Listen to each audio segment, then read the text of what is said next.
Hello and welcome back to Card Kingdom's Rags and the Riches 3, The Last Crusade. But not the last tournament. Not the last tournament. This is a pauper tournament. We're heading into round 6 for those of you just tuning in. We've had 5 rounds already. We're going to end up with 7 rounds total plus a cut to top 8. So you're going to see us for what, another 4 rounds? Is that right? Did I do the math right? That's about right, yeah. 5 rounds maybe? I can't remember. This is the 5th round. Okay. So Well, no, this is the 6th round. yeah, this is the 6th round. So 5 we have more. 5 rounds, including this one coming up. So we're going to head down to this match now, and we have one of my favorite decks in this format, and one I'm really excited to see. Yeah, I know you've been talking about it basically all day. Yeah, it's called Acid Trip or Reality Acid or... I think Acid Trip is the best deck name that exists. I like Light Synergy plus Dordling because nobody's gotten what it's supposed to mean yet. Just feel free, if you figure it out in chat, feel free to tell me why that's so funny. I think we might have the decks swapped, as I just saw. Yeah, that's... Sean, can you make sure that they're not swapped? Because I'm pretty sure that the mono black control player's on the right. Can you swap the That's data? right. We've got a flip here. I actually know this to be Warren here on the right. I could recognize that that stylish silvery pelt anywhere. Oh, yeah. Yeah, that's true. But yeah. We've got Warren piloting that mono black control deck, which we've seen to be the highest, have the most prevalence here out of any of the other archetypes. Absolutely. At clocking in at 7 decks, I think? 12% of the field. Something like that. Yeah. Had to calculate in my head. Oh, nice. Oh, Good thanks. job. Yeah, I make an effort. But yeah, so this Reality Acid deck, how it works is, of course, the card Reality Acid Okay. is... of course, the card reality. yeah, is. of course, is a staple of this deck. It is a Truly. permanent that you just enchant something. It doesn't actually do anything, but it has Vanishing 3. Right. And so when it leaves play, the controller of the permanent that it was enchanted has to sacrifice it. So it destroys a permanent effectively. It makes them sacrifice it when it leaves play. And so normally, you have to Vanishing 3 and then you finally kill it after 3 turns. Right. This deck's trying to cheat that a little bit. As you can see in the hand of Alex Reichart, right next to that Reality Acid on the far left, he's got a Core Skyfisher. That's the combo. I just said it. It makes a 2/3 and destroys any permanent for 5 mana. Yeah, and it's not that reality acid needs to tick all the way down from its 3 vanishing counters. Instead, whenever the reality acid leaves play for any reason. Mainly Vanishing, but also other reasons. Right. And we saw a lot of cool cards in the blue-white shell here from Alex. He's got Heliod's Pilgrim to fetch up the enchant permanent. Yes, he's got a significant number of auras due to that. He's got 4 Reality Acids, and I actually don't have his deck list in front of me. Yeah, we'll summon those and talk do you have a deck little lists? bit more about. Yeah, another card that it runs is one of Face Fetters. Big fan of Face Fetters. Enchants any permanent, blocks it out from being for activated abilities. Creature can't attack or block if that makes sense. And gain 4, which, that's usually pretty relevant. Yeah, resetting that with a Core Skyfisher, big deal. Yeah. Oh, in see, the a aggro Lone matchups. Missionary, yet another card causing for life gain. Yeah, and so this has a lot of tempo effects like that in that regard. Generates value that way. Yeah, Alex is going to lead it off with one of the refuges, bring him up to 21. And another big thing that this deck gets to have is you get to play Spreading Seas. Oh, which is And that card can be incredibly powerful in this format due to the commonness of bounce lands. that's right. And even in this mono black deck, if Alex had a turn 1, had a second turn Spreading Seas, we're going to be locked out from playing a bunch of his double black spells. Yes. Silent Blood, Quambudge Witches. Oh, Quambudge and he's got Witch is the a big black one. bordered one. Oh, Classic. God bless. That's just classic. The problem is, though, for Alex, is that Kumbaj Witches matches up very, very nicely versus Lone Missionary. That's right. Being a 2/1 there does not help him out in any regard. So we're going to see a Journey to Nowhere take care of that Kumbaj Witches now. Very interesting. Very reasonable. I think so, too. Alex says, I think I'm going to be a little bit on the tempo here. I'm going to go ahead and race. Let's see what happens. He led with a two power creature on turn 2. He's got a Skyfishes to follow it up here. Oh, Kumbaj Witches is the draw, so right after you answer 1, here's a sequel. That's right. 1's good enough. I see a Changer's Edict here, but instead it's a Quambudge Witches. I don't think that Warren is too worried about this Lone Missionary and can wait a couple turns to actually kill it. Let's go. Alex now has the opportunity to cast all kind of spells. He's got a pair of 2-drops and a Preordain. He's going to lead it off with Preordain. Absolutely. Hope to find that third. Yeah, he's looking for a Reality Acid. Find some Drifter and a land instead, which are also very reasonable. I could definitely see keeping both of those on top. Yeah, he's got that Heliod's Pilgrim. I imagine that his sequence here is going to be play land, play that Heliod's Pilgrim, find that Reality Acid, and start going to town on Warren's lands. Absolutely. The only problem with that is that means that he's losing out on the Muldrifter value, but sometimes that's one of the things that you got to cost. That's you got to okay. pay. I would discard 2 cards to make my opponent lose a land. That's a fair deal. Very reasonable. Very reasonable. I didn't see what that gold card. Those are crystallizations. Crystallization. You're gonna have to tell me what that does because I've never seen that card before. I see it right here. There's 2 of them. White and either blue or green to cast. So Okay. a hybrid spell from Alara Reborn. Oh yeah, that cycle. Okay, what does it do? It's pacifism, and whenever the creature, so an enchanted creature can't attack or block. Whenever the enchanted creature becomes a target of a spell or ability, remove the creature from the game. Oh wow. It's like not ice cage, Yeah. because when you target the ice cage, the thing breaks. Instead, it's just to target that and the creature disintegrates. Okay, the creature gets turned into ice and then shattered with a hammer. Yeah, super cool. Actually, pretty good against Gromback Witches. Yeah, very true. If Alex is able to target the creature after he puts Oh crystallization yeah, on it. very true, very true. As Alex gets to choose the target, so he That's right. targets something that's got crystallization on it. Very interesting effect. Yeah. Super weird. And so Alex did elect to play that Heliod's Pilgrim, found himself a Reality Acid. So he's got 4 lands in play right now, is that correct? So if he draws a land here, he's going to be able to start wasting Warren Woodward out of the game. That's right. Warren Woodward is going to get wastelanded. There we go.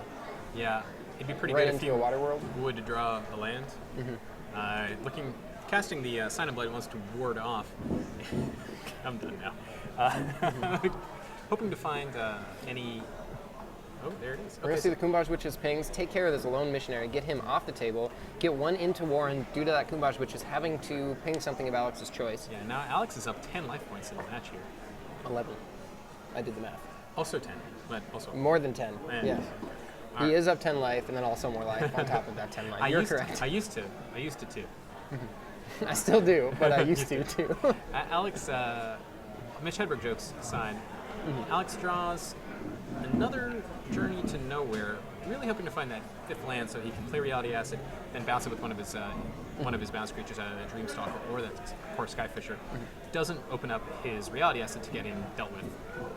So we're going to see a second Journey to Nowhere take care of a second Kumbaj Witches, and it looks like the Heliod's Pilgrim's getting in for 1 damage. I like it. 1/2 Squire beat down. Big fan. Alex is again up 10 life, in addition to some more life. I used to too. Warren has a Wee Blood in his hand. Ooh. In addition to a pair of Grey Merchants. Warren's Weeblet would warp. Oh god. Alex's whole mono white board. Mono white weenie. There we go. Grey Merchant of Asphodel coming down. That's going to drain for 4 here, as the Kumbaj Witches underneath the Journeys are not in play, ergo their devotion will not be counted. That's right. The creatures are phased out. And of course, 8-point life swing there, because deal. Grey Merchant, very reasonable card in this format. Yeah, I think even if it just dealt X damage, that would still be pretty good. that still seems very reasonable for that effect, because that's what the red one does, right? Yeah, exactly. Preordain the draw here. Hopefully find Alex's 5th land. Finds a Muldrifter and a land. I'd keep them both. Yeah, I certainly would too. Looks like we're going to double top. I think he said he's setting this up to draw the land, which I think is wrong because he's not able to utilize that land this turn. Is that a Fat Pack Island from Zendikar? I've never seen the non-full art Dank Bowl Island ever in my life. I didn't know they existed. Big fan of Fat. Not is it Fat Pack? They're not. I think it's Fat Packs. It might be from the original Zendikar. Yeah. Yeah. Yeah, Fat Packs from the OG Zendikar. They don't do it anymore. These come from the intro packs as well. Oh, okay. That could do it too. Some sort of beginning tool, Yeah. I suppose. And so Alex decided to drop the Reality Acid now, which is a very ambitious play. That's right. Due to the fact that Warren now has a window where he can destroy his own creature and get rid of that Reality Acid forever. That's right. And yeah, he's got access to that Chainer's Edict. He gets to attack, which is nice. And also, Warren could re-blet his own Grey Merchant. That seems inefficient. I'd probably just eat it myself. yeah, I would just eat it myself as well. Yeah, We'll see what happens. Looks like we're going to see another Grey Merchant. That's going to drain for 6 here. Okay. 12-point life swing happening to Alex from Warren. Warren deciding to play a little more aggressively, doesn't want to spend a card to kill his own creature. We know it to be that would be a pretty big blowout play. Yeah, I would say that getting rid of that Reality Acid would be a huge swing in this game. Because I feel like Alex is about to lock down this game. The problem is now he's like a half cycle off, because usually you want to leave the creature in play with Reality Acid for as little as possible. And when you're at 5 mana, you can play the Reality Acid and then immediately bounce it back, not really give your opponent that sorcery speed window to cast removal spells. That's right. So we're going to see that Reality Acid go ahead and leave play. Trigger effect is going to happen as it leaves play, going to eat up the creature it's enchanted on, and Alex is going to drop another Reality Acid down, I assume, on the other Grey Merchant. Yeah, now Warren's got a second opportunity to remove his own creature and stop these shenanigans. Yeah, the chicanery. It's tomfoolery. Are you quoting the Key and Peele bit? No, I just really like the word chicanery. That's very Do reasonable. you like that word? I do like that. There's a Key and Peele skit where Peel. Yeah. One of the characters plays an inner city school teacher that likes to use words like A chicanery. Ron. That's the very one. He refers to unsavory actions as chicanerous. Okay. I'm a big fan of that. Yeah, he he says gets- it with just really good cadence. Yeah, that was Keegan-Michael Key, I believe, playing the teacher there. I don't think that... He taught in the inner city for 10 years. Really? That's right. I did not know that. Or his character in that skit did. The character. Okay, I was like I was very surprised for a second. I was like, wow. No, sorry to have baited you. I'd be very surprised that anyone would hire him as a teacher. Pretty valid. So we see that Weeblack coming down on the 1/5. Okay. Weevil's stuff is getting exiled. It still gets exiled, right? It's not a phasing out and treated like it's not in play. The creature is no longer on the field. Pretty confident that that's true. So it's like we're going to see a swing here for 3. I imagine that the Helios Pilgrim's going to block that Kumbaj Witches. Yep, agree. We'll take 2 down to 10, and And now Warren's got the chance to, again, declines the opportunity to get the reality asset off the board. Instead, sets up Alex with another Blank draw step, extra. yeah. Well, it's Mole Drifter, that's never blank. Now he's got to decide if he wants to, forgot to wind down his... I don't think it matters too much. Yeah. I certainly forgot that a whole lot when my intention was next on my main phase. It's leaving play anyways. I think that's pretty reasonable. We'll see if Alex wants to evoke the Small Drifter yet. He needs to, do something Yeah. sooner rather than later, I think. Yeah, I mean, he's got a board, but he's getting low. He's going to be able to attack. I choose to evoke here. Hoping to find some more mana, some more resets. Finds a Kabir Crossroads and a Preordain, so he's going to gain 2 here, and then next turn be able to filter just a little bit. Yeah, good setup. I like that here. Big fan of that card actually in this deck. It pulls a lot of weight. These comes into play tapped, gain life lands. Feel pretty crappy, but when you're playing Ravnica bounce lands, they're very powerful when you can get 2 to 3 activations out of 1 land. Yeah. At the cost of expending 1 slot from your deck, you get to reuse the effect a couple times. Yeah. At the cost of having it comes into play tapped land, you get to have it comes into play tapped a lot more than once. Yeah. Yeah, Warren now has a couple interesting choices. He can blow his edict now, which looks like that's the line he's choosing. Chainer's coming down. Yeah, alternately could attack with the Chittering Rats. The obvious block is the Course Guide Fisher in front, and Warren can trade. A second edict. Cast one, definitely cast on the second one. Looks like we're going to see double edict happen, and now a swing for 3, putting Alex down to 9. Yeah, 3-turn clock, facing down the Combat Witches and the Chittering Rats. And Warren's still got a card in hand. And Draw for the turn. Face Fetters. That's a the big face one. one. Oh, that the Modern Masters art? I think it's from a dual deck.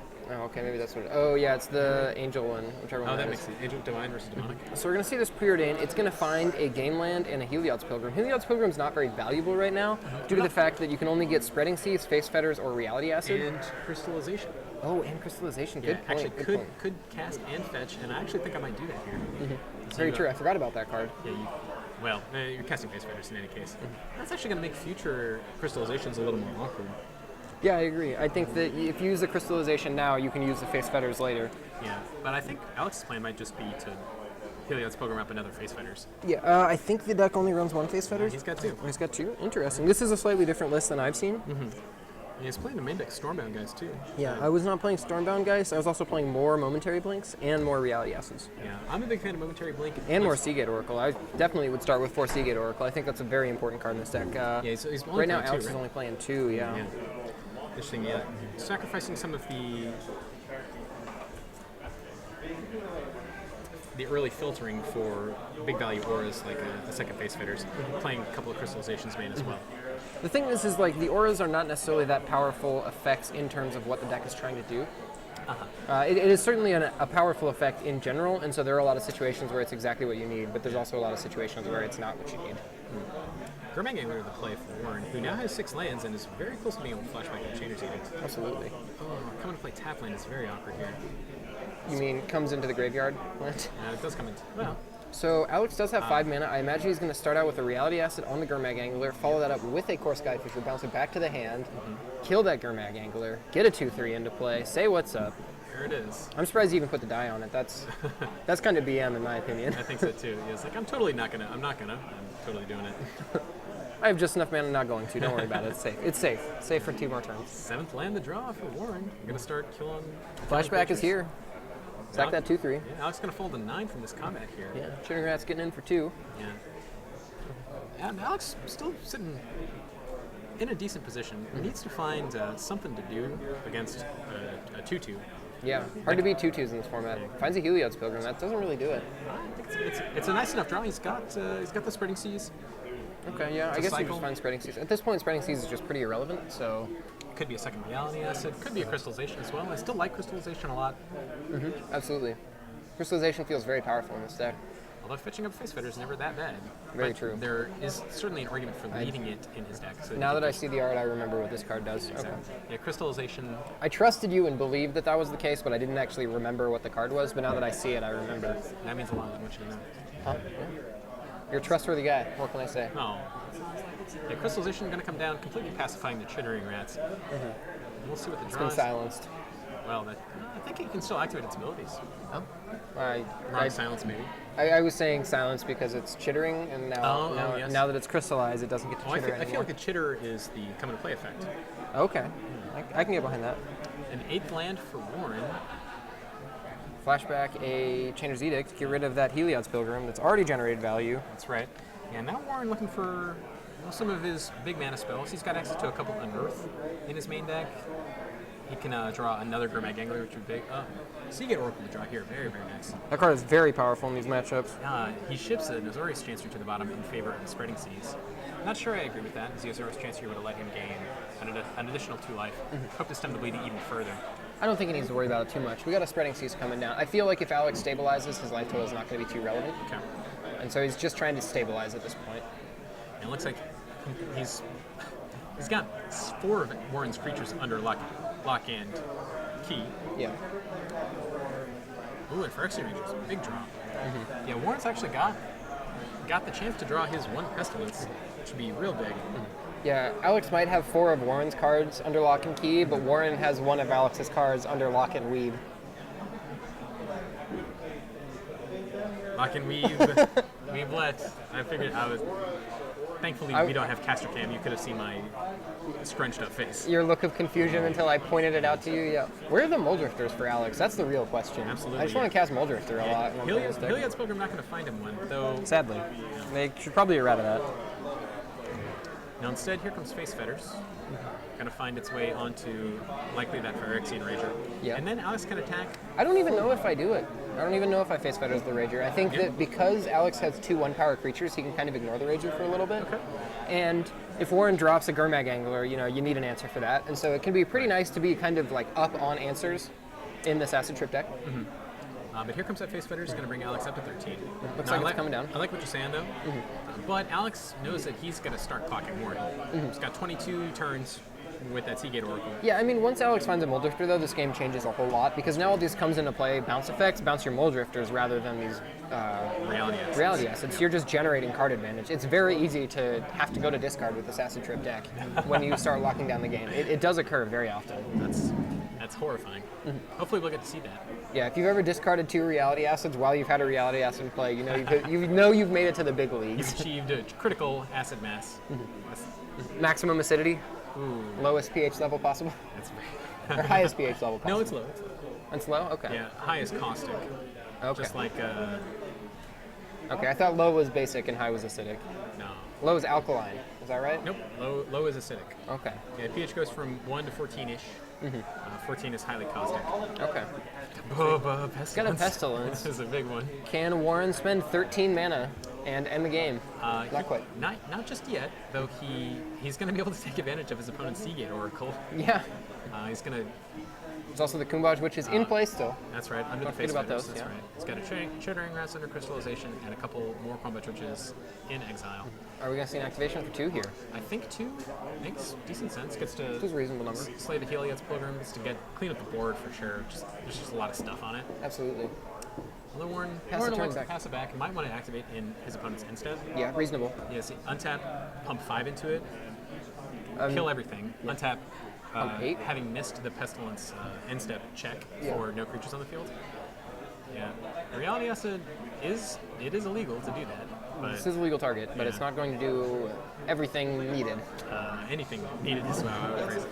Yeah, I think Warren just has the kill on his upkeep, right? That's right. Yeah, he's got five untapped now, and then 8 untapped. He's got 9 untapped, but one of them is an island. You can't spend blue mana on Pestilence. Of course, he has exactly enough to not have to deal with that. Yeah, absolutely. Yeah, Warren might want to activate it for 2 now. It's kind of minimal. see. I don't think you care. I think you're like, yep, sure, I'll take the damages. He's like, all right, I'll take it. Whatever. Are you putting me to 13? No, I don't really care then. Cool. All right, let me do some math. Oh, looks like we're going to see an activation for 2. Okay, all right, I like it. Yeah, maybe Warren doesn't want to play into, well, something like a Momentary Blink could be on his radar. I don't even know if Momentary Blink does anything. I know. Well, we know that it does not. But I mean, like, a Momentary Blink on a Seagate Oracle doesn't really matter all that much. That's true. Okay, player's doing a little bit of cleanup here.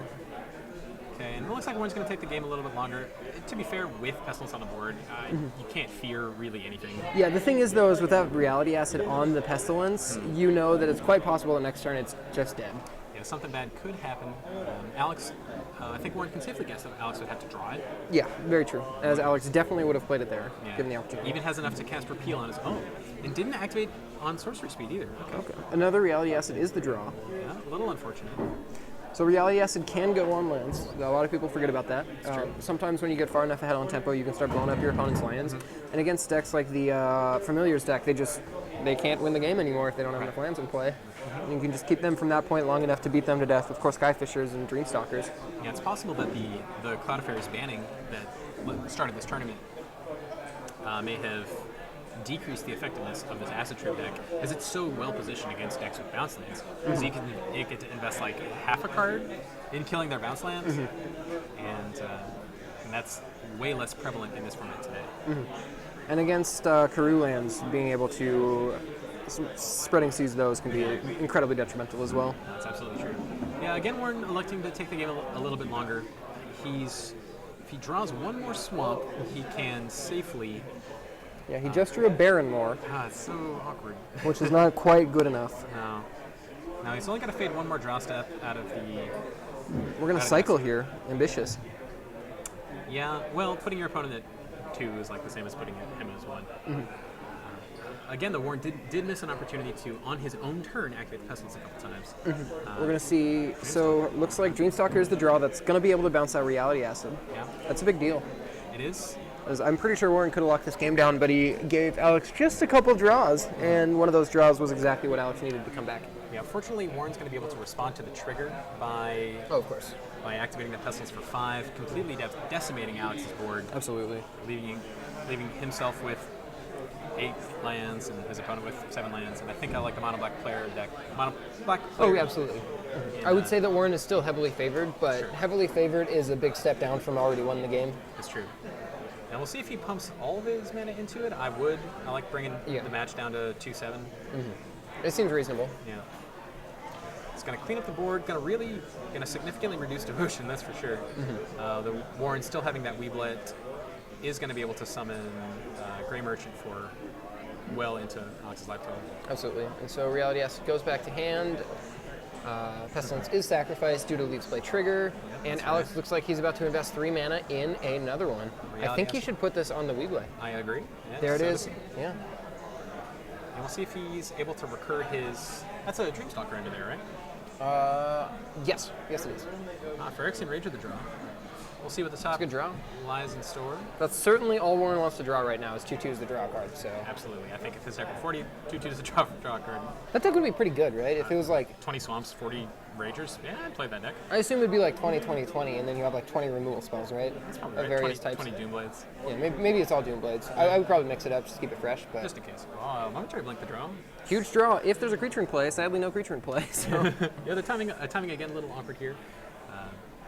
Pretty powerful opportunity for. looks like Alex is just going to scoop him up. He does not have an answer for that Phyrexian Rager. Gonna have to scoop it up. Yeah, bring We're this- going to game 2. That's right. And Warren, despite making a slight misstep, giving his opponent a couple extra draw steps, does manage to take that first game. Managed to lock the long game down. Yeah, Pestilence is pretty good at that, to be honest. Pestilence is very good at everything it does, which is significantly more than a single card should do, in my I sure opinion. mean, like, it's pretty good at damage. Yeah. It's pretty good at damage. It's pretty good at racing. It's pretty good on defense, pretty good on offense. Yeah, heading to the sideboard, we see a couple Stormbound guys. Holy Light out of the Acid Trip player. Warren on the other side going to bring in some Wrench Mines, and I thought those were Nameless Inversions, but they're actually Shrivels. That's less interesting. That's awesome. Yeah, I think I saw Alex bring in a couple of his core Sanctifiers as well. Okay, I can see it. Get rid of those relays. Yes, Zebuble. Also, Zebuble. Zebuble. Bonjour. Kills Pestilence, which is pretty good. Yeah, very true. Very true. I actually kind of wonder if Curse of the Bloody Tome is good against the mono black deck. I don't think it's very powerful. I just the decks where you want that are the ones where normally they'll win the game if they can dirtle for 30 turns, and so making it say, hey, this game's not going to go to 30 turns is very powerful. Like the Teachings deck is very good against. Right. It's good against the core engine too. Mystical Teachings for an instant that has been milled out of their deck. Like, they play a good amount of 1/0s in that strategy. Yeah. They also tend to like Mystical Teachings for Mystical Teachings, so you'll see that a whole lot. Dirtle so hard. Dirtle so hard. How hard can People you want to dirtle? find me. Ooh, I want to find you for... Yeah, honestly, speaking of, I want to know why Alex is playing exactly one non-full art Zendikar land. I like the non-full art Zendikar lands. They've got the big symbol on it. I'm actually a big fan of the big symbol. Holy Light might be coming in. What does that card do? I thought it prevented all damage that red and black creatures would do. I think it gives non-white creatures -1/-1 until EOT. Oh, that's right. It's the sweeper. Yeah. Right. But Not great here. No, Great no. versus elves and goblins, though. Yeah. Oh, for sure. I wonder how our Goblins players are doing this week. I think there's only one or two, so not a whole lot of them. But we did see one on camera earlier. Yeah, big fan of the Mod Conscripts deck. As unpleasant as I think it must be to play. Yeah. Okay. So Alex is actually taking out some of his 1/5s. Dreamstalker's getting out. Interesting. I think that it's very important that you have the core part of this deck in there. I think that you can't really mow down on any of the numbers in that regard. Yeah, the 8 bounce lands. Okay, so here comes Holy Light, here comes another Lone Missionary, as well as a core Sanctifier. It's an interesting take on the match. I just don't think that Life Stealers are very relevant in this matchup, and it's certainly not how you should be applying resources. Like, I don't think Lone Missionaries is a good effect in this matchup, not only because 4 life isn't very relevant, but also having only 1 toughness means that it gets killed by Kumbaj Witches. So Yeah, for sure. it's pretty cold to removal spells that you're otherwise not cold to. Yeah. Interesting. Okay, so the Holy Light's making their way back out. Yeah, there's not any X1s besides Crypt Rats in the mono black controlled deck. So. Yeah, and we know Warren to not even be playing that. Oh, yeah. Yes, we do. I totally knew that when I said that. How did you know? I'm pretty smart. Yeah. No, I was looking at it. Yeah, on Warren's side, I really like Wrenchmind against the Acid Trip deck. I really like Wrenchmind, period. I think that card's very powerful. It's basically just slightly worse than Toro. Yeah, and describe because there aren't any really good cards in Pauper. They're just cards that are pretty good in a given board. It's a good way to attack these decks that require a lot of synergy. There's a lot of decks in this format that are playing a lot of cards that do very similar things, and they're very redundant, so it doesn't really matter all that much when you wrench mine them. However, in matchups like this, where it's very important that they had a critical mass of X, Y, and Z type cards, that lands and auras and bounce spells. Yes, absolutely. Bounce creatures. Yeah. Reality acids, things to bounce reality acids, and things to cast the reality acid. Yeah. That's how I would analyze this deck. And then, of course, cantrips to help you find what you need. Oh, for sure. And everybody knows how to play cantrips. Just cast it. You just play them. If can cast, do cast. Do they cost 1 mana, and do you have 1 mana up? No, Dang. it's already on the stack. How about that? You didn't even put it there. It just happens. It's a game rules violation not to cast a Ponder on turn 1 if you have it in your opener. Heading up to the opening hands. Ooh, Alex got a hand with 2 bounce lands and a basic land. So super awkward because it's 2 bounce lands and a Kabira Crossroads, and there's a Preordain in hand. He's so never ever going to be able to cast any that's a of these turn cards. 3 Preordain. It's a turn... No, that's really far away. Yeah, that's a long time to cantrip. It is a lot of life, but... Oh, and it looks like he kept it. Okay, all right. I think this hand's a reasonable keep, but it's very glacial. It's got all the tools that you need, and the cantrip definitely helps. But the Helios Pilgrim finds Reality Acid, the Dreamstalkers help find that too. Another Kabira Crossroads, not really what he's looking A for. little awkward here. Looks like he's going to go ahead and pick that Kabira Crossroads to play up a Azorius Chancery. He did do those in the wrong order, but it's okay. We knew what was going on. It's a chill show. You don't mind. Warren on his side looks like he's got a Grey Merchant and a couple big creatures that he's looking to ramp into. Looks like he's going to start out with Sign and Blood here. Nah, Wrenchmind. Oh, Wrenchmind. Yeah. It's a spicy meatball. That's a little awkward against the bounce lands. That's okay, I think. It'll be okay. It's actually nice because now he's able to discard one of the cards that he put back with the bounce land. Yeah. And he chose the 2 cards that I Snap would have chosen, which are both duplicates. Yep, that's simple as that. And it makes sense to want to try and discard both Kabira Crossroads because you don't really need that anymore. However, if you don't have a land to bounce, you have to bounce a bounce land, and then you're not really generating any value. Super unfortunate. Yeah, Alex placed his Kabira Crossroads before leading it off with the Preordain. It's a slight misallocation. It doesn't matter too much, though, as I'm pretty sure this is just going to be a double bottom. Alex just wants to find a Reality Acid as soon as possible, so he should just do that. Now, Face Fitters. can't quite remember if Face Fetters will It lock. does not stop mana abilities, but Okay. it does enchant lands. Okay, that explains why. Oh, so he kept the Core Scout Fisher. I actually kind of like that. I just feel like you need the permanent to bounce more, and I guess he does have the Heliod's Pilgrim to go find some reality acid, so he will want that effect in a little bit. Yeah, next turn he's going to be able to deploy that Heliod's Program, find the Reality Acid, play the bounce land, pick up Skimmer Crossroads, then untap and start going ham. Yeah, Alex really wants to draw an untapped land either bless. this turn or next turn. Does it this turn. Yeah, so very now nice here. it's very important that he plays the bounce land this turn, not the planes. That's right. So that next turn he has 5 mana, which is just enough to play Reality Acid and bounce back to hand with a 2 mana spell. That's right. And, Warren's mana base looks like it's trying to get attacked. That's true. That's what Alex is reading, at least. It's juicy. Yeah, Warren hasn't declined to play a 2-drop and declined to play a 3-drop. It means that his, in playing that Sign of Blood on turn 3, means that Warren's still looking for something to do. Absolutely. So here comes the bounce land, bouncing that Kabira Crossroads, and shift the turn back. Yeah, it's definitely like the way that this hand has come together for Alex. It had the tools to get there, and once he found the pieces, he was good to go. Just really slow and really relying on Warren to not have like chittering rats would have completely broken his back, I think. Absolutely. The second Sign of Blood means that Alex is going to get to start blowing up lanes next turn. Yeah, that's certainly what's going to happen. And if Warren misses this land drop, that's going to look very bad for him. Does not draw a land. Does he have a land in hand, though? He does. He has a couple, yeah. he's got a He couple. finds it on Earth, too. Yeah, He's got 3. as I'm pretty sure he's going to have to discard the hand size this turn. Oh, Duress. The rest is going to take that reality That acid is for a sure. huge play. Didn't see that in his opening hand. Neither did I. It's pretty hard to see Warren's hand in general. I mean, look at how those cards are stacked up. They're just like in a pile slightly askew. Keeping it fresh, or keeping it tight, I like it. Yeah, Duress is going to completely waylay Alex's core game plan here. And he's going to have to find a way. Well, I guess it's not exactly true. He's just going to have to spend 1 fewer turn blowing up lands, and instead, going to have to cast one of his bounced creatures in order to find a second reality asset to start going to work on the mana base. Yeah, so Alex did discard a Heliod's Pilgrim when he was wrench-minded. That's right. He's drawn another one since then, though, right? No, that's the one in play. Never mind. Yeah, So he does not have another tutor effect to find another reality acid. Yeah, that's still okay, as he does have both Dreamstalker and Core Skyfisher. Yeah. So he'll be able to take a turn off. The problem is he loses basically an entire rotation off doing that, because that means that that's one less bounce. Oh! Rewarded for his type play. Yes. As simple as that. Yeah, very true. It's like, oh, I had He'll go ahead and play his land for the turn. He's going to drop that reality acid on a land. And this is one of my favorite things to do with this deck. Yeah, Warren can't feel good about this. No. Gonna put the die. Oh, No, does no, not he's put the die on it. Reality acid back to my hand. One Blow up damage your coming land. over. Ping you for 1. You're back on land 3. And once Warren misses a land drop, this is going to be very painful. Yeah, Warren, we know to have at least one more basic in his hand. But Alex, with another bounce creature in his hand, is going to be able to repeat this whole cycle again. Absolutely. Yeah, Warren has a chance to play a couple wrench mines here. Oh no, that's an Unearth. Never mind. Unearth isn't quite good enough. I imagine it's going to be a Sign in Blood for the draw. Yeah, hope to find a Duress, Yeah. and hope to prevent Alex from drawing top decking yet another reality asset. Yes. A clutch top deck in reality. I think I saw a Shrivel off the top. That's Pretty irrelevant on can't, this board state. can't possibly be true. That card is uncommon, isn't it? Shrivel? Oh, certainly not. That's common, okay. It's in his sideboard too, Oh, okay. but it's just not good. Yeah, it's very not good against this deck.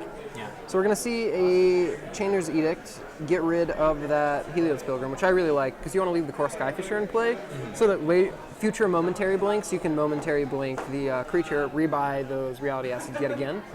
And having access to that tool at instant speed is pretty valuable. Absolutely. So we're going to see another mana attack, another 5 mana strip mine, and a swing for 2 this time. That's right. One's going down to 12, or down to 11, no board, getting Facing attacked down for 3 every turn. Facing out a 4-turn clock with access to as much as 4 mana on this turn.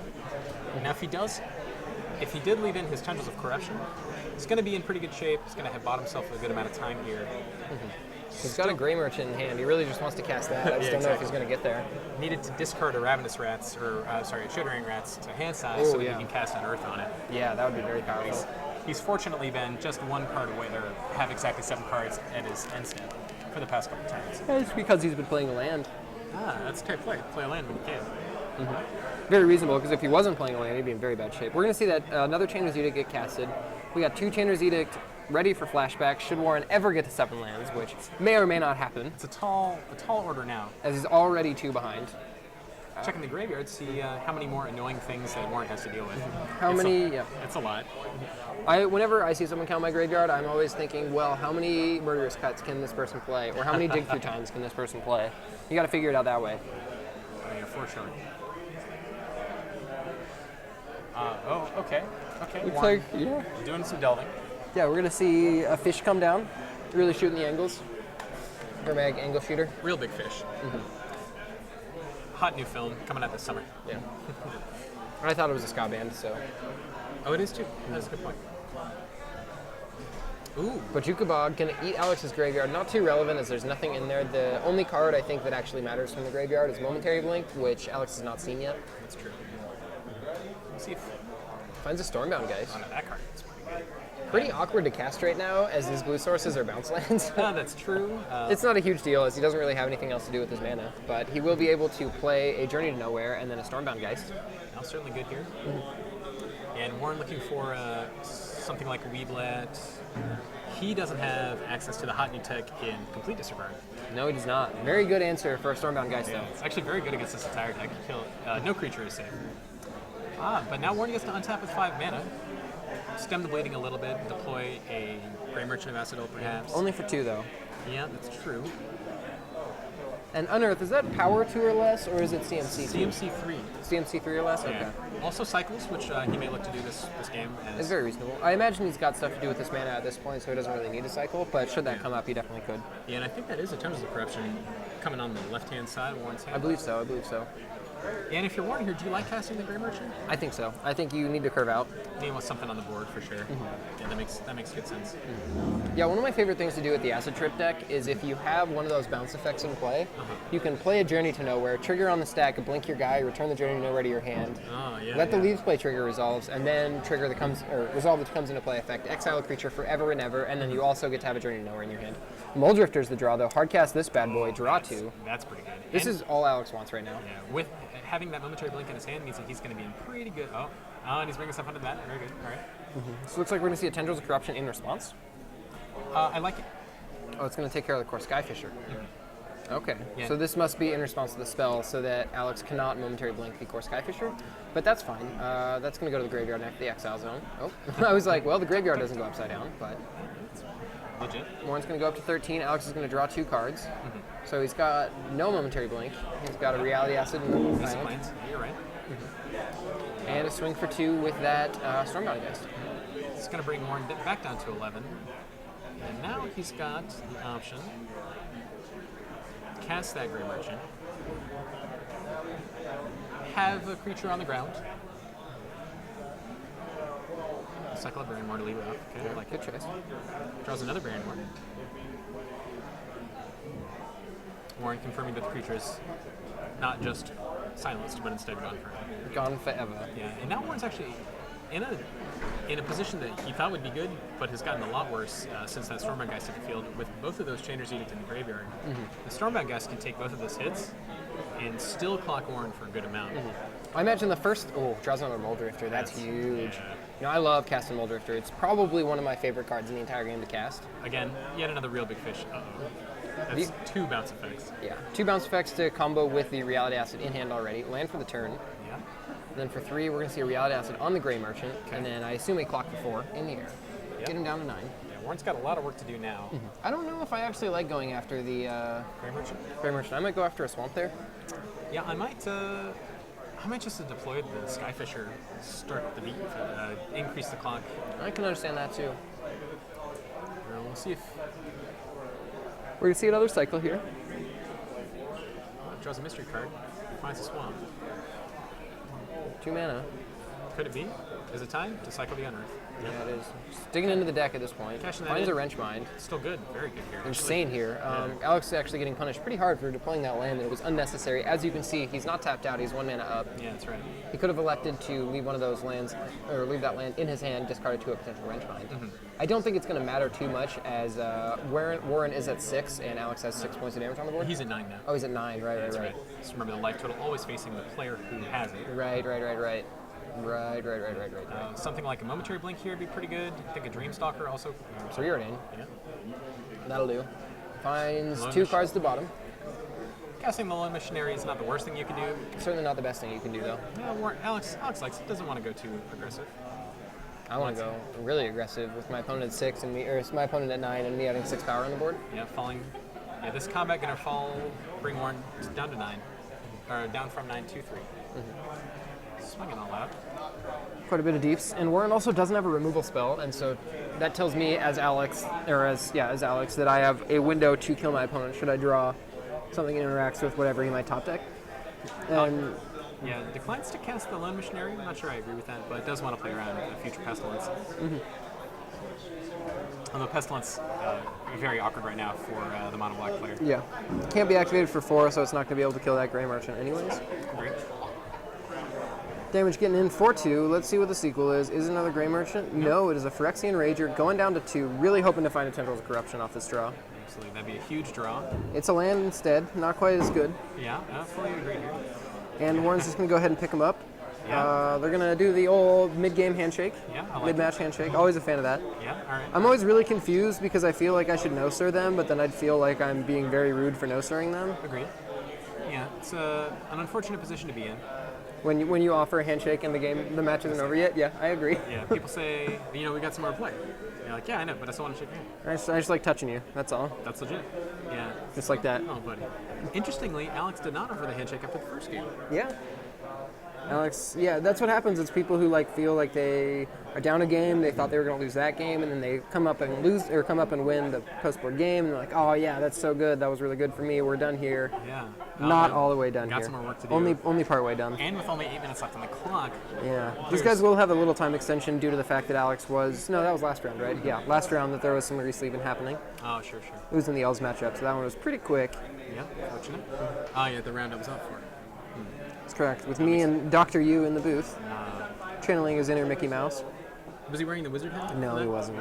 He did not bring it. We might try to get him back in for one more round. Yeah, I think he wants to get back in here. Yeah, he's pretty new to Pauper, but he's got a good head for casting on him. Yeah, he's got good fundamentals, which I think is about 70% of the format. Sequencing your plays correctly, trying to get a feel for what your opponent's trying to do, and you're just playing general heads up strategy. Absolutely.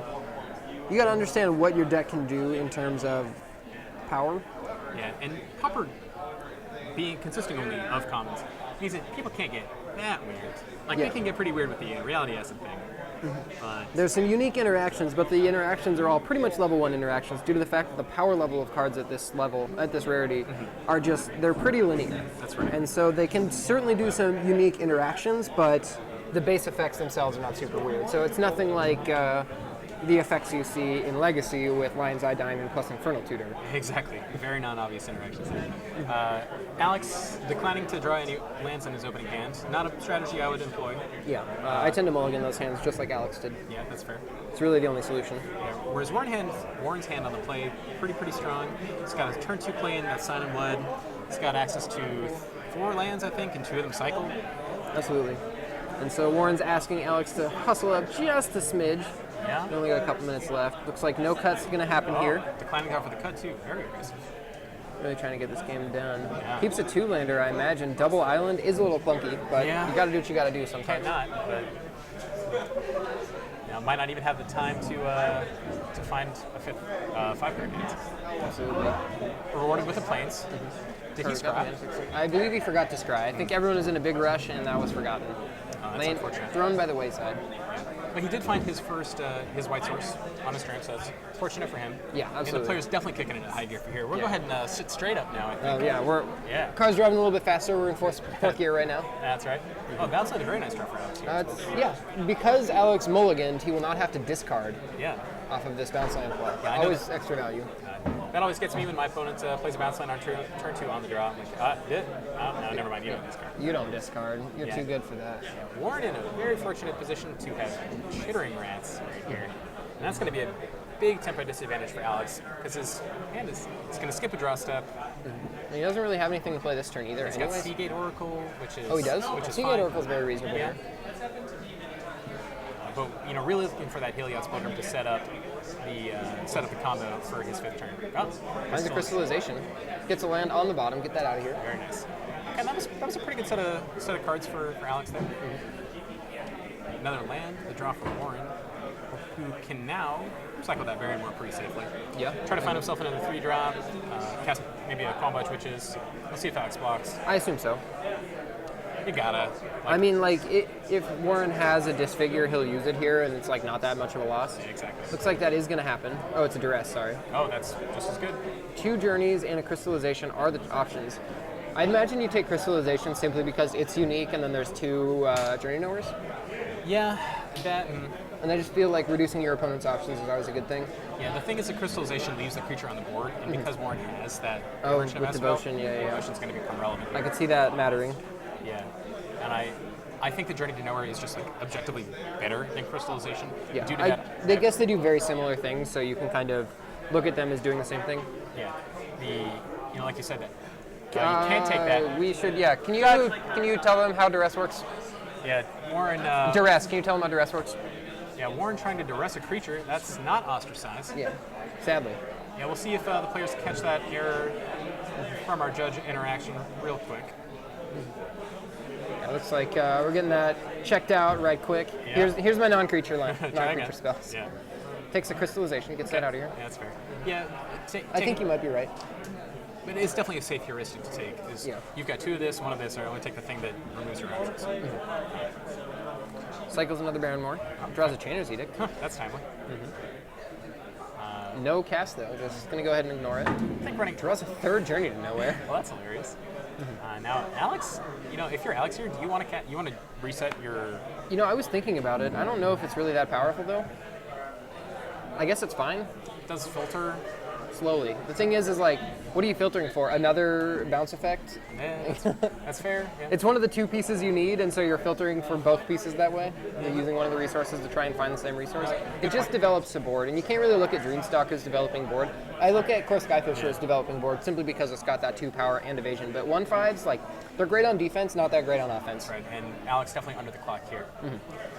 Warren finds his 5th land. Could deploy this Grey Merchant. I like it. It attacks. Yeah. Shock your opponent too. Instead, here comes Weeblet. Weeblet. Okay, trying to set up for a bigger drain from that Grey Merchant. Reasonable, for the next couple reasonable. turns. And we got a Wrenchmine coming down. Oh. Very powerful. Yeah, especially when your opponent mulligans. Yeah, fortunately did have that extra land in his hand from casting that, or from playing that Azorius Transfer. Absolutely. Untap for Alex, going to draw. It's a preordain. That's a good draw. Going to be able to filter here just a little bit. Scry 2, then draw a card. Let's see what he finds. I can't see either one. I can just see his hand. Oh, Muldrifter is one of them, and Lonely Sandbar is the other one. I like them both. Very powerful, yeah. I'd keep the Muldrifter, probably bottom the land. I feel like you're going to draw another land later. Looks like he wants to keep the land on top so he can play that this turn and then the Muldrifter next turn. Okay. Next turn he'll be able to hardcast that Muldrifter should he so choose. Big play. Very reasonable, as then Warren has another creature that he needs to kill. And you know what, he doesn't actually have any removal spells, he just has a bunch of Grey Merchants. So this is going to drain for 4. Remove his opponent's life total. That's fully right, yeah. Down to 16. Yep. It's 8-point swing. That's Coming out of the 5-drop. Yeah, very reasonable comment, I feel. Powerhouse out of the Theros block. Really significantly more power than all of the other... Theros cards. Yeah, all of the other Merchants. Merchants of Pain. Merchant Scroll. Ooh, that was not in Theros though. Yeah, that's gonna cool. go ahead and double draw if that Muldrifter finds a gain land. Gonna drop that, go to 17, Modify the ship clock the for turn sure. back. Yeah. Also has a counterspell when Warren deploys his 3rd Grey Merchant, which you expect him to do pretty quickly. An attack here is pretty safe. Yeah, Alex can't really block, I don't think. Let that happen. Not gonna block there. Yeah. Although there is kind of an argument for defending your life total, but Not at this point. Absolutely. I think that with bounce effects, having a Muldrifter in play is way more important. Here comes another Grey Merchant. This one's gonna drain for 6, put Alex down to 9. Yeah. Pretty powerful. And Warren's certainly in control of this game with the double Grey Merchant start. fortunately, here comes the Lone Missionary. Yeah. It's going to help stem the bleeding just a little bit. Just a smidgy. That's right. I don't know if it's enough though. So we're gonna see a journey happen. That's Grey Merchant's going nowhere. right. No, where's he going? Not anywhere. That's right. Not a number. Oh, and Lone Missionary coming down, gain 2. another slight instead 4 life, sorry. out of Alex here, because he's got counterspell in his hand, Oh, awkward. but has only Azorius Transfer left intact. Did not tap his mana properly to be able to leave up counterspell. That may just punish him a whole lot here. That's right. As Warren's going to get to attack for 2, and then deploy yet another Grey Merchant. Although might actually be looking to sit on that one for as long as possible, deliver the finishing blow once turns have expired. absolutely. Although in Warren's position, I would like to get that thing onto the field as soon as possible. I also think Warren needs to win this game.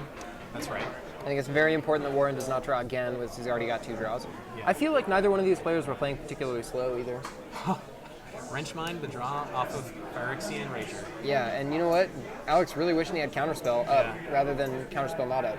Yeah. Do you have a term for tapping your lands in an awkward way that prevents you from casting stuff later? Proper mana sequencing, I think is what it calls down to. That's usually this is not the way that it's calculated. Usually it's not involving bounce lands, it's involving fetch lands and making sure you sequence your fetch lands into your dual lands properly so that you can do things like Brainstorm and then fetch for a green source and play Nimble Mongoose or something like that. Yeah, that's an aggressive attack out of Alex here. Warren's offered the option to trade his Lone Missionary, Lone Missionary for that Phyrexian Rager. Of course he chooses not to. Of course, no. So we're going to see a Korskai Fisher going to go ahead and bounce the Muldrifter back to hand. Only has enough to evoke it. Yeah, I don't know if that's necessarily what he wants to do. I don't think so. I think bouncing the Lone Missionary might have been a bit safer deal. I think that bouncing the Muldrifter is right. You just have to be very unhappy about it. And here we are on turn 1 turns. Time expiring during Alex's combat phase. Now Warren in the position to either attack with both of his creatures, get in for 2, and then make a 9, or then need to find 9 points of damage in the form of that Grey Merchant. Absolutely. Let's see if he can do it. 2 mana, let's see what's coming down. 5 mana, just kidding. It's a Grey Merchant. There it is. Gary's coming in, draining for 2, 4, 5, 6, 7. That's 14-point life swing. Jeez. Yeah. That's pretty reasonable. Alex all but locked out for winning this game. It's one of the main disadvantages in playing this blue-eye deck. Just nothing big to close the game out quickly. Yeah, no Gurmag Anglers. That's really what it's missing. And now Warren gets to attack with relative impunity here. Yeah. He's going to lose one of... I assume Alex is going to eat the Rager. It makes good sense. He gets to reduce devotion, although the damage has been done already by now. Yeah, twice, 3 times. And now... Land for Warren, ship the turn back. Yeah. We're now in turn 2 of turns. That's right. Sign and Blood going to be lethal for Warren should he draw it. Yeah, very true. But instead, I think we're going to see Muldrifter for Alex on this turn. Yeah, it's very important to tap your Azorius career Trees. lands as soon as possible rather than as late as possible. That's right. Yeah, well, it does make sense to leave them. Oh, it's going to evoke. Oh, I think you need to cast that because you need to chump block. I think you're right. Draws 2, it's a land and a crystallization. I guess that'll do. Gonna stem the bleeding just a little bit. Just a smidgy. And Alex might be able to... Alex certainly not going to be able to win the game, but might be able to lock Warren from doing the same. Absolutely. And we'll see if Warren draws one of his removal spells. It's gonna only gets 1 more combat after this turn. I think that was another Wrenchman. Warren will be turn 5, so that's pretty good for him. Yeah. Wrenchmind isn't necessarily what he's looking for right now, but it's still okay as Alex does have 2 cards in hand. That's right. Attacking for 2 gives Alex the option to double block. Looks like it's happening. Kill the Lone Missionary, I guess? Yeah, it's your only option. Unless here comes Shrivel. Oh, spicy meatball. Yeah.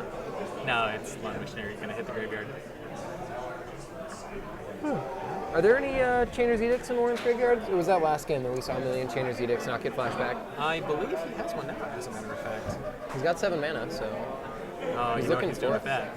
Oh, looks like we're playing some zombie fishes. Big 5/5 coming up right now.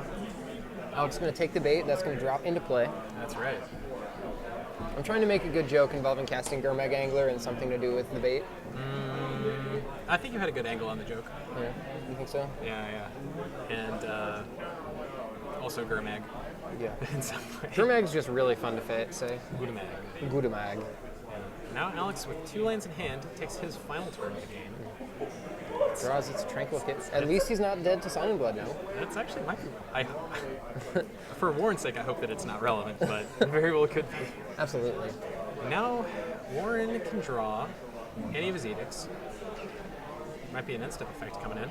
Here comes Tendrils. Tendrils of Corruption. Is that There the it last is. card? There it is. Corruption. Tendrils of Corruption. No, it's Death Denied. Oh, instant speed. Get back these. Death Denied? Yeah, You dude. can't be serious. He's There got it a is. single Death Denied. Death Denied, black X, return X target creature cards from your graveyard to your hand. It's You get- arcane. Yes. He gets to reset his Grey Merchant, he gets to cast it, and just pray that his opponent doesn't have anything. I mean, he's got to have something because currently it's lethal. Yeah, it's gonna... An attack is... Blocks for 5. Yeah, can't not attack. Of course, Skyfish are going to swing down, try and eat a fish that is just outside of its size range. No, it's... Yeah, that's the wrong size hook. Yeah. Wrong permit there from Core Skyfisher. Yeah. Well, we'll see how the Gray Merchant of Asphodel There it is. takes it down on turn 5 of turns. Oof, Warren Woodward what a takes close the game. 2-1. That Oh, was fantastic. close match, yeah. Very close. Bringing it very down right down to the wire. Yeah. Really. Sean. Yeah, that was a very close match. That was what, round 6? Is that right? That was round 6, yeah. Close to round 6. So round 7 is going to be the last round of Swiss. One more after this one. That was the last match, so we're going to have pairings up momentarily. I think we're just not going to go down. That works for Who me. needs to go down? Oh. I'm just here to talk. You're here to talk. Let's just keep talking. Yeah. Keep talking about Gurmag Angler. Keep making puns about that, I suppose. And we saw a really great flavor interaction. Of course, Skyfisher, Gurmag Angler. Because sky fishing, Yeah, it's a zombie fish. It's cool because Core Skyfisher is very good at killing mulldrifters, which are flying fish. But the ground pounding fish Yes. don't work very The well. swimmers, Yeah, if you will. Yeah. I don't think. Okay, yeah, you're right. I'd have to imagine that Gurmag Angler swims around, right? Like it feel- doesn't have feet. It didn't evolve into a Gurmag human. I feel like it's like a really big fish and has like really stubby legs. Just kind of. It's just kind of like that's why it doesn't have trample. Makes sense. I can get behind that. Just imagining just swimming through the muck and the mire by doing that.